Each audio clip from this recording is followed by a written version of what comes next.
Olá, prazer, me chamo Maria Clara e o nosso grupo vai apresentar funcionamento, características e outras coisas sobre a Lei de Imigração no Brasil. Além de mim, os outros integrantes são João Fialho, Cauã Vernaz, Sofia Bairral, José Gomes e Gabriel Souza. E se vocês quiserem saber quem tá falando sobre o quê, os ícones, as cores dos ícones dos perfis vão ser o mesmo, vão estar lá em cima no canto superior direito do slide. Então é só olharem lá que vocês vão conseguir identificar quem é que tá falando. Nós vamos apresentar as duas leis de imigração que tem, tanto a antiga, que foi criada em 19 de agosto de 1980, quanto essa mesma que foi atualizada agora em 2017, há pouco tempo atrás. As políticas de imigração no Brasil surgiram junto com a imigração europeia, no início do século XX. Inicialmente, a imigração europeia foi incentivada devido a uma política de branqueamento da sociedade brasileira. Nessa época, também foi combatida a imigração negra e indígena. Durante o primeiro ano do governo de Getúlio Vargas, foi feito um decreto que restringia a entrada de imigrantes. Em 1932, esse decreto foi renovado, proibindo totalmente a imigração. Em 1934, diversos decretos criam-se regime de cotas para a imigração. Em 1935, foi utilizada a Lei de Segurança Nacional para expulsar e aumentar restrições à entrada de estrangeiros indesejáveis. Durante o período pós-Segunda Guerra Mundial, o Brasil firma acordos com a ONU acerca do recebimento de refugiados. Grupos de refugiados poderiam ser recebidos após a aprovação do governo. E foram buscados perfis específicos de imigrantes trabalhadores para desenvolver o país. Durante a ditadura militar, o país novamente se fecha a imigrações internacionais e ao recebimento de refugiados em larga escala, por causa de uma orientação congruente com o discurso de segurança nacional. Em 1980, é criado o Estatuto do Estrangeiro, que adotava uma postura de segurança nacional e de criminalização do estrangeiro. Com a redemocratização, a restrição da entrada de estrangeiros diminui gradativamente. Em 1996, o Programa Nacional de Direitos Humanos prevê a criação de legislação para refugiados e reformulação do Estatuto do Estrangeiro. Em 1997, foi criado o CONER, Comitê Nacional para os Refugiados. Em 2013, é proposta a nova Lei de Imigração. Em 2017, a nova Lei de Imigração é aprovada. Bem, mas o que mudou da Constituição antiga para a nova? A primeira das mudanças a se destacar foi a regularização documental, que diz que os migrantes que têm a documentação irregular quando chegam ao país agora podem se regulamentar aqui mesmo. A segunda delas é a manifestação política. Antes, na Constituição de 1980, quando um migrante vinha para cá, ele não tinha permissão para se envolver em qualquer atividade de natureza política. Ou seja, ele não podia ir para manifestações, não tem direito ao voto, não pode nem se envolver com partidos desse meio. Então, com essa nova Constituição, por mais que eles ainda não tenham direito ao voto, eles podem sim se envolver com algumas atividades políticas, podem participar de manifestações, podem se aliciar a alguns partidos, dentre outras coisas. Algumas outras mudanças que foram obtidas com essa nova Constituição são a respeito da facilidade de obter alguns vistos, como de permissão para residência, que agora abrange pessoas que têm oportunidade de trabalho, que já tenham possuído alguma nacionalidade brasileira, ou menores de 18 anos que estejam abandonados. Outro visto que também se tornou mais fácil é o visto de visita, que é concedido a um visitante que tem uma estadia no Brasil de curta duração. Geralmente é para turismo, negócios, trânsito, esse tipo de coisa. Mas a gente também tem o visto temporário, que ele se difere no de visita porque ele é um pouco mais longo. Então, ele é concedido para aquela pessoa que vai ficar um tempo no Brasil, mas não quer uma residência permanente. Então, pessoas que vêm aqui para estudar, que vêm para fazer tratamento de saúde, pesquisa, esse tipo de coisa, fica com o visto temporário. Essa que a gente teve com a Constituição de 2017 diz respeito à rigidez de algumas leis, como a de extradição, que agora diz que será extraditado qualquer imigrante que tenha cometido crimes em território nacional ou tiver sido condenado pelo Estado. Outra lei que também se tornou mais rígida é a de tráfico de pessoas, que diz que agora a lei vai prever punição para qualquer um que atuar incentivando a entrada ilegal de estrangeiros em território nacional. Claro que isso também vai poder ser mudado, como é o caso da nova lei de deportação, que diz que não poderá haver deportação ou repatriação caso a integridade do indivíduo em questão esteja sendo ameaçada em seu país de origem, devido à sua raça, religião, nacionalidade ou até opinião política. Ainda falando dessas novas leis que permitem a gente proteger mais o indivíduo, a gente tem a nova lei de acolhida humanitária, que é basicamente um visto que tem como principal função acolher indivíduos que precisem fugir de seu país de origem, fazer tratamento de saúde ou ainda menores desacompanhados. A gente tem também a nova lei que diz respeito aos apátridas, que são indivíduos sem uma nação definida. E quando se diz respeito a esses indivíduos agora na nossa Constituição, a gente pode organizar toda uma cooperação jurídica em proteção deles. Ok. Falando sobre o mau funcionamento agora, caracterizando um pouco. A lei de expulsão, como o próprio nome já diz, é uma lei sobre a expulsão de pessoas do país, com nenhuma garantia que um dia ela poderá voltar ao país. O funcionamento dela é bem simples. Se a pessoa fizer algum crime que manche o país, será basicamente ativa a lei e será julgada a pessoa para ver se ela será expulsa ou não. Ela é aplicada principalmente em casos de massacre e tráfico, que são as coisas que mais acabam acontecendo. E foi por conta disso que ela foi criada. Foi para desvincular a imagem do Brasil dessas pessoas ruins que trazem e mancham e causam impactos ruins, impactos sociais ruins à imagem do Brasil. Na lei da expulsão, tem um porém. Pessoas que têm filhos ou famílias, elas têm uma garantia contra essa lei, já que uma vez a tal pessoa precisaria estar perto da família, do filho, ou até mesmo o contrário. E as famílias e os filhos basicamente reforçam isso porque elas dependem de tal pessoa. Elas não conseguiriam se manter se a pessoa saísse. E por isso, a lei de expulsão ela é falha, porque as pessoas começaram a descobrir essa brecha e começaram a dar uma volta, se aproveitar dessa brecha para poder continuar no país e continuar causando esses impactos ruins, e a mancha que está ali, que era para ser dissolvida, continua ali, e a lei de expulsão não é ativada, não é realizada. Os impactos que isso causa, além da má reputação ao Brasil, é uma grande má reputação também aos imigrantes que acabam entrando no Brasil, porque eles são vinculados às pessoas ruins que estão vindo causar uma má impressão. Além disso, também há diversas controvérsias a serem apresentadas nesse mau funcionamento, sendo ele a xenofobia, a detenção de imigrantes, o tráfico de pessoas e a exploração delas e a regularização de imigrantes.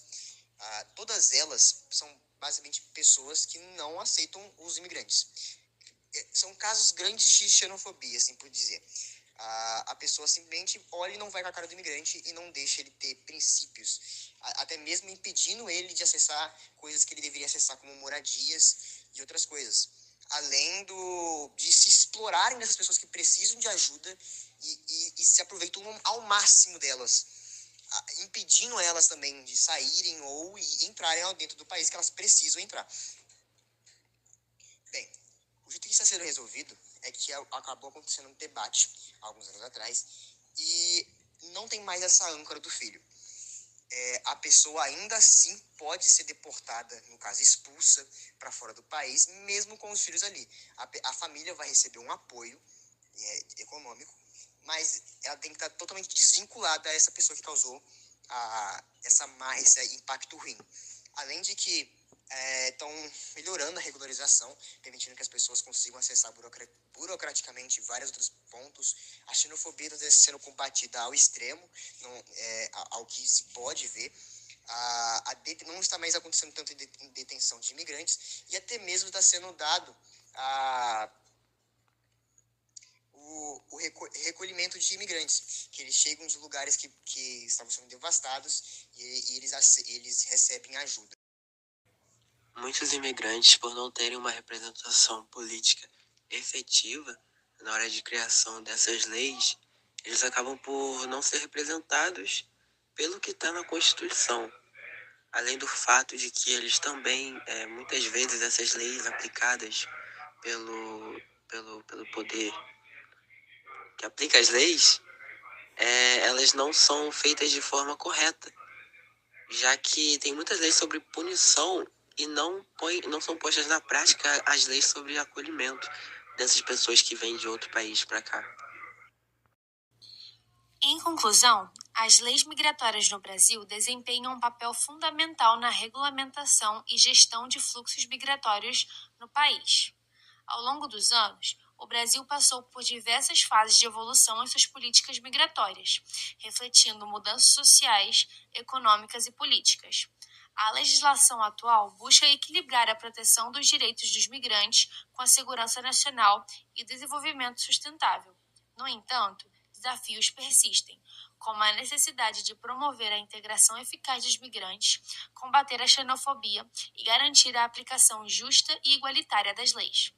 À medida que o país continua a receber pessoas de diferentes origens e motivos, é crucial que as leis migratórias permaneçam adaptáveis e sensíveis às necessidades emergentes, a fim de construir uma sociedade diversa, inclusiva e próspera. Bom, gente, esse foi o nosso trabalho. Muito obrigada pela atenção.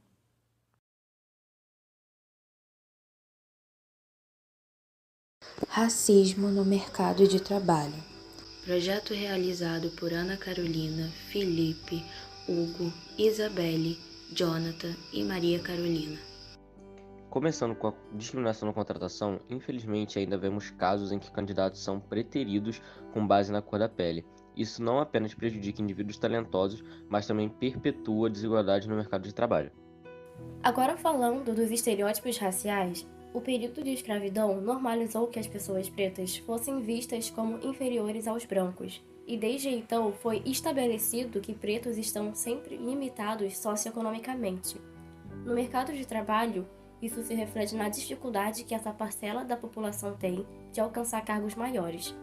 De acordo com dados do IBGE, no Brasil, a população preta ou parda está mais inserida em ocupações informais do que a população branca.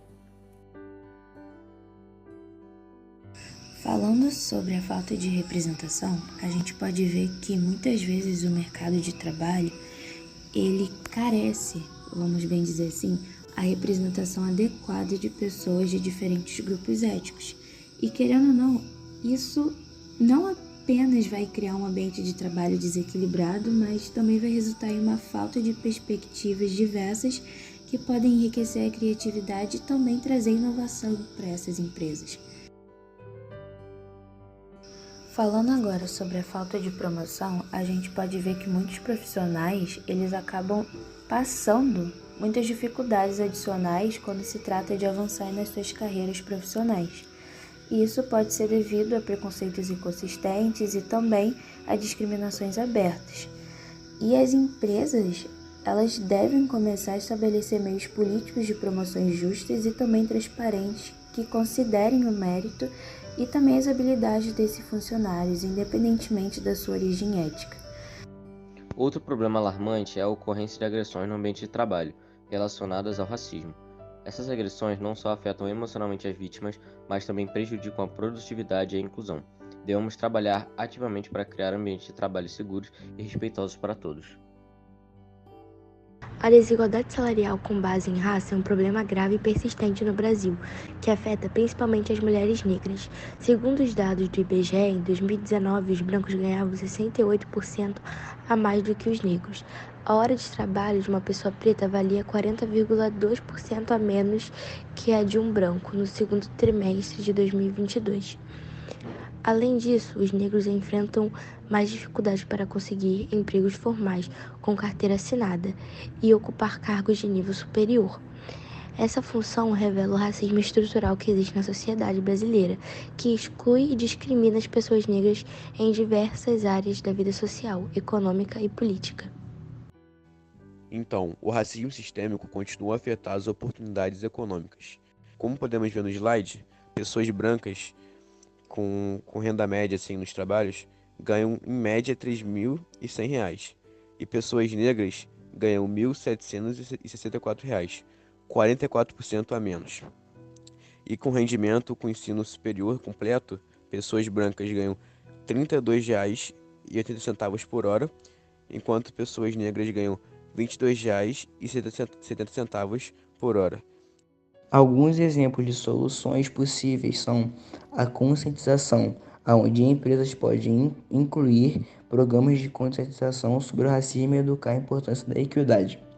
Inclusão, implementar políticas que promovem diversidade nas equipes e estabelecer metas para a contratação e promoção dessas pessoas. Transparência salarial, garantir a transparência nos salários para eliminar a desigualdade salarial e promover a equidade. Representação, promover a inclusão em posições de liderança, permitindo que suas vozes influenciem diretamente em grandes decisões.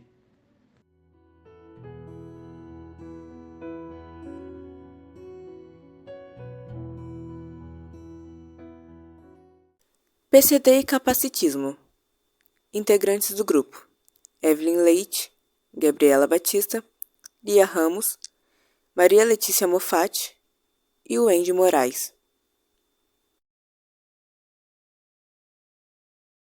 O que significa PCD? PCD é a sigla que se refere às pessoas com deficiência auditiva, visual, motora, mental ou intelectual. Bom, agora falando sobre as leis do Brasil, para PCDs, eu vou listar 4 leis. A Lei número 8.160 dispõe sobre a caracterização de símbolo que permita a identificação de pessoas portadoras de deficiência auditiva. A Lei número 8.890 concede passe livre de deficiência no sistema de transporte coletivo interestadual. A Lei número 10.048 dá prioridade de atendimento a pessoas com deficiência. A Lei número 10.098 estabelece normas gerais e critérios básicos para a promoção da acessibilidade das pessoas portadoras de deficiência ou com mobilidade reduzida. Dia Mundial da Conscientização sobre Acessibilidade. Esse dia é celebrado toda terceira quinta desde 2012. Quando essa data foi criada, ela tinha o objetivo de promover a conscientização e estimular uma ação proativa relacionada à construção de uma sociedade mais inclusiva e solidária.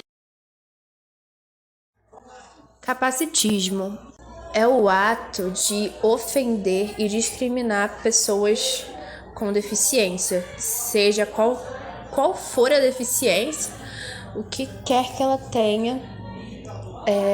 As pessoas podem discriminar e cometer capacitismo com falas, ações, às vezes involuntárias ou já comuns da nossa sociedade. Alguns exemplos são não se dirigir diretamente à pessoa com deficiência, mas a algum acompanhante, mesmo sem você saber se a pessoa tem essa facilidade de se comunicar ou coisas do tipo, apenas por deduzir que a pessoa é incapaz, o que muitas vezes não é.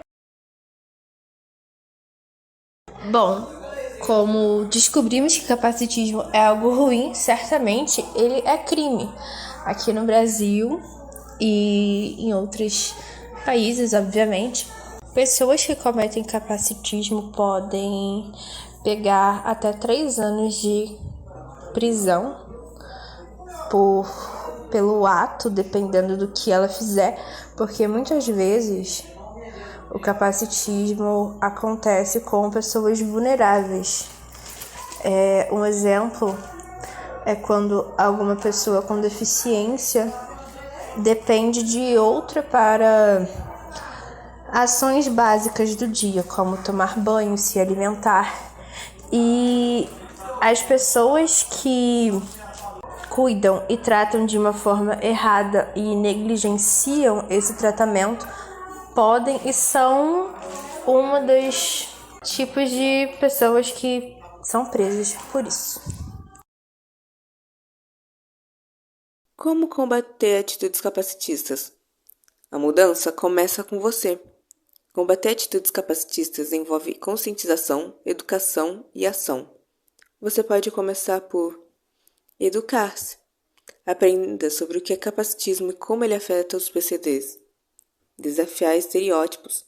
questionar ideias preconcebidas sobre deficiência e evitar generalizações. Linguagem inclusiva. Use linguagem respeitosa e centrada na pessoa, evitando termos pejorativos. Promoção de acessibilidade. Defenda ambientes e produtos acessíveis a todos. Reflexão pessoal. Avalie suas próprias atitudes e crenças para identificar possíveis preconceitos. Mudança cultural. Trabalhe para criar uma cultura mais inclusiva e respeitosa em sua comunidade. E entre outros. Lembre-se de que a luta contra o capacitismo é contínua e requer esforços consistentes para promover a igualdade e a dignidade das pessoas com deficiência. Bom, agora algumas curiosidades dentro da comunidade PCD. Foi criada uma lei esse ano, uma lei recente, sobre o uso dos colares /crachares com os desenhos de girassóis, que são para identificação de deficiências ocultas, que não são visíveis em uma primeira impressão, como às vezes a surdez, o autismo, entre outros. Esse crachá é exatamente para isso, para identificar essas pessoas e não ocorrer um constrangimento que pode acontecer em diversas situações com pessoas da sociedade. E temos também sobre a comunidade surda. Foi feita e decretada oficialmente uma bandeira internacional que tem um significado por trás de todo o designer. Ao visualizar a bandeira, ela nos faz lembrar de uma mão. E isso faz referência ao fato de uma das maiores formas de comunicação da comunidade surda ser a língua de sinais. Independente de qual país for, é feita a sinalização com as mãos para poder se comunicar. E cada, podemos dizer, dedo tem um significado, que é para representar as 5 classes da comunidade surda, que é o surdo cego, o surdo sinalizado, o surdo, a família e coda. Bem, essa foi a nossa apresentação sobre PCD e capacitismo. Nós esperamos que vocês tenham gostado e que nós possamos ter ajudado a entender sobre o assunto aqui tratado. Obrigada pela atenção. Meu nome é Matheus Roque e o meu grupo, formado por Gabriel Azeredo, Sofia Gabriele, Eric Dias, Guilherme Gonçalves e João Manuel, iremos falar sobre a inclusão escolar. Ao longo desse vídeo, nós iremos falar sobre o conceito, o objetivo, a evolução das leis, entre outros assuntos. Primeiramente, precisamos introduzir sobre o assunto falando o conceito e o objetivo da inclusão social nas escolas. A inclusão escolar, ela visa tornar a educação acessível para todos, respeitando as diferenças e as especificidades. Envolve deficiências físicas, altas habilidades, déficits cognitivos, autismos, entre outras condições. Além, claro, de outras diferenças, como cor da pele, gênero, sexualidade, entre outros. Agora eu irei falar um pouco sobre a base constitucional para a inclusão. A Constituição brasileira ela preconiza a educação como uma obrigação do Estado, proibindo discriminações de etnia, raça, gênero, entre outros. A educação ela deve ser acessível para todas as pessoas, principalmente aquelas com necessidades especiais, as NEEs, que incluem deficiências físicas, intelectuais, sociais, entre outros. Desafios. Desafios envolvem educação integral, redução de exclusões e respeito às diferenças. Ferramentas que visam igualdade, interação e evitam segregação. Minha parte é sobre a evolução das leis em relação, às escolas, como já está sendo previsto no nosso trabalho, E não só das leis, mas como de outros aspectos também, mas focando principalmente nas leis. Em 1988, com a nova Constituição brasileira, foi possível ver, né, um aumento gigantesco na visibilidade da inclusão de pessoas diferentes, né, das outras pessoas com determinadas deficiências dentro do ambiente escolar.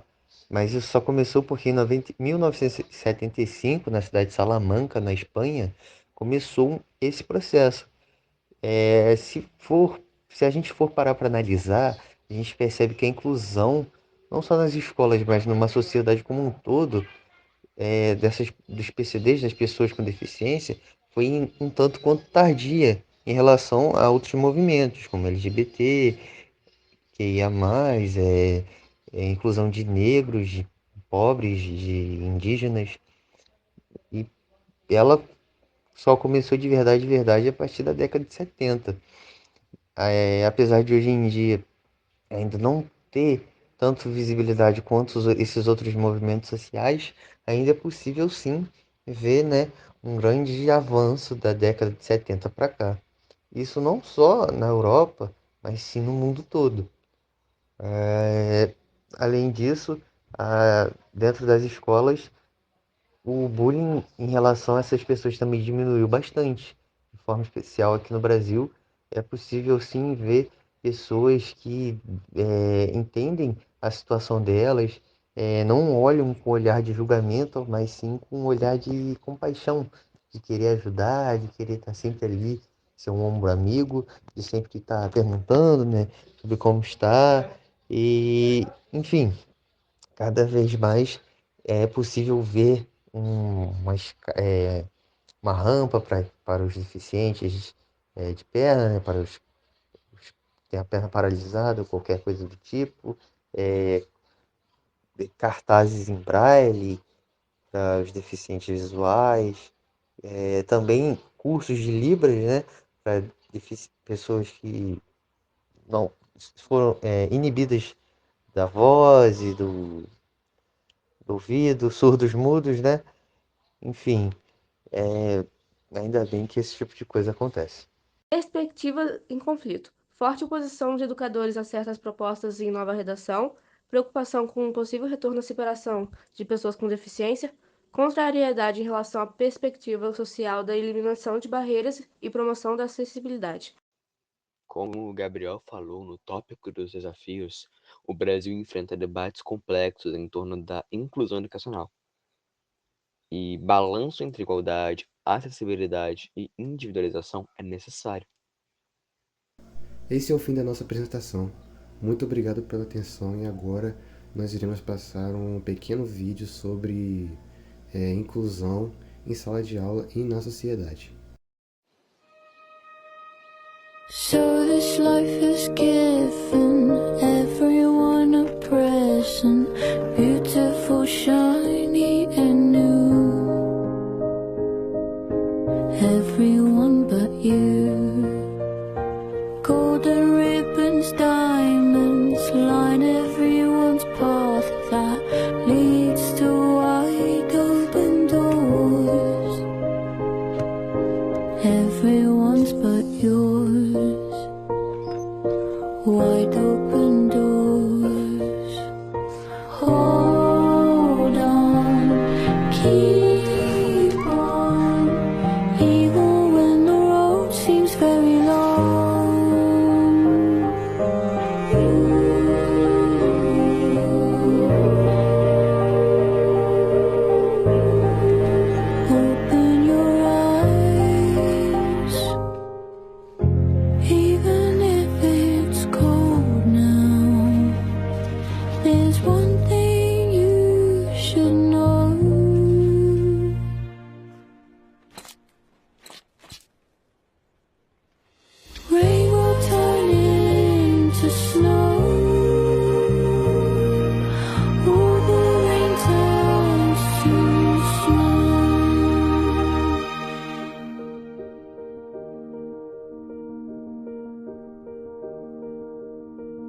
Bem, como todos já sabem, o tema do nosso trabalho é a reintegração de ex-detentos na sociedade. Eu vou falar um pouquinho sobre o que seria essa reintegração na sociedade e um pouco dos problemas que serão abordados ao decorrer do trabalho que impede essas pessoas de serem reintegradas de maneira correta nessa sociedade. Então, a reintegração social, ela não é simplesmente você pegar, libertar o preso e dizer agora você é um homem ou uma mulher livre. Não é só isso, porque é o que a gente vê na sociedade quando pessoas são presas e soltas. É simplesmente assim, elas não têm uma reeducação social. Elas não são ensinadas, elas não possuem ajuda para melhorarem de vida, elas não possuem ajudas psicológicas, elas vão para o local onde elas são presas e recebem os piores maus tratos, punição. E elas não são reeducadas, elas não são ensinadas, e isso piora ainda mais. E é um dos fatores que geram a grande reincidência criminal que a gente tem no Brasil e no mundo inteiro.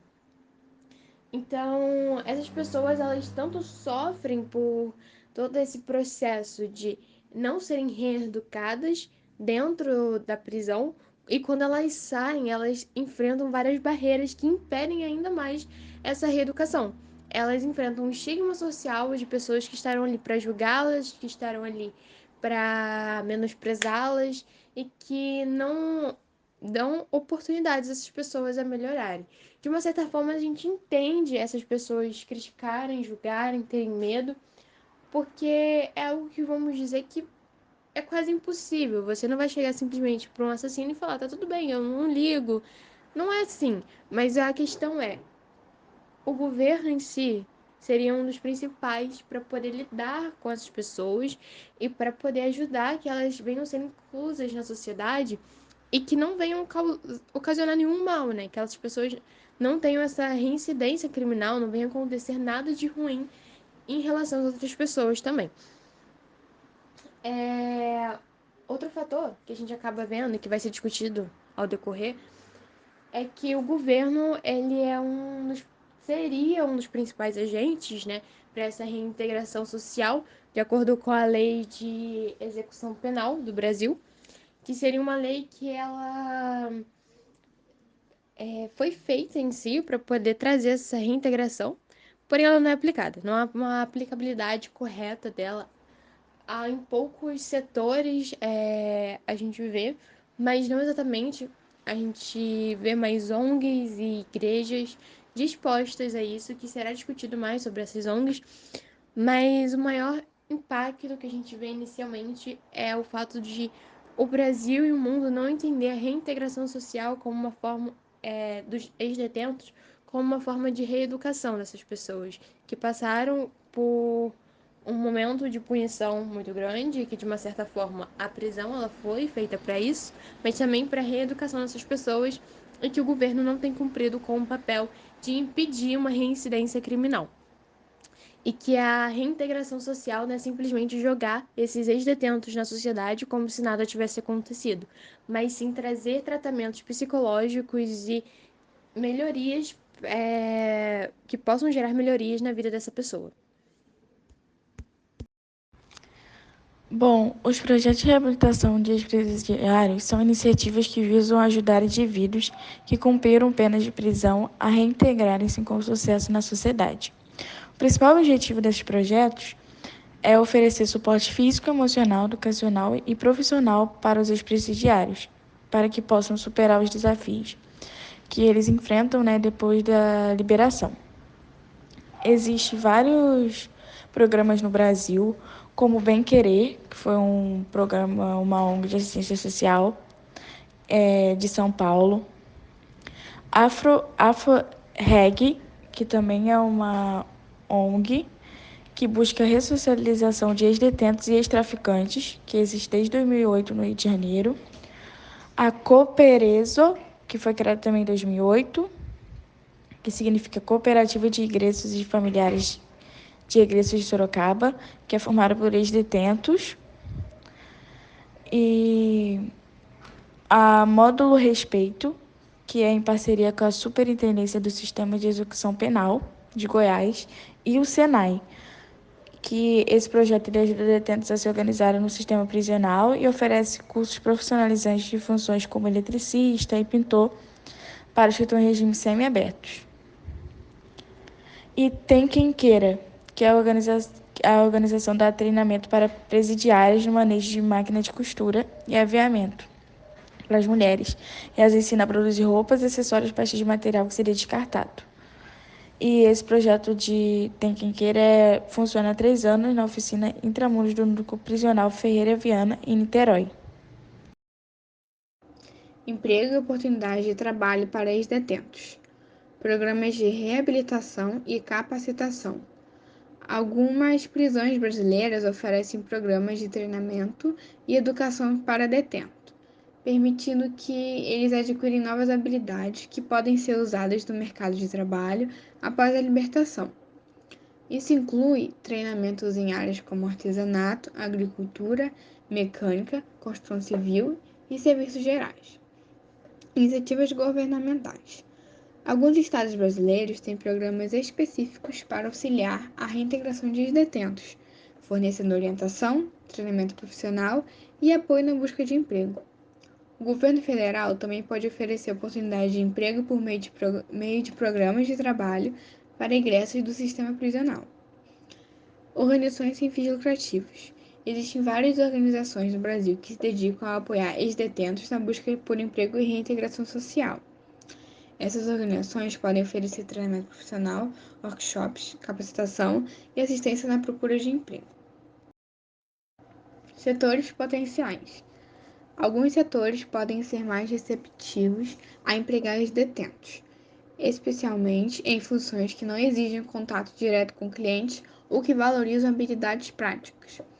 Setores como construção civil, manufatura, serviços gerais, agricultura e reparação de veículos podem oferecer oportunidades para ex-detentos com as habilidades certas.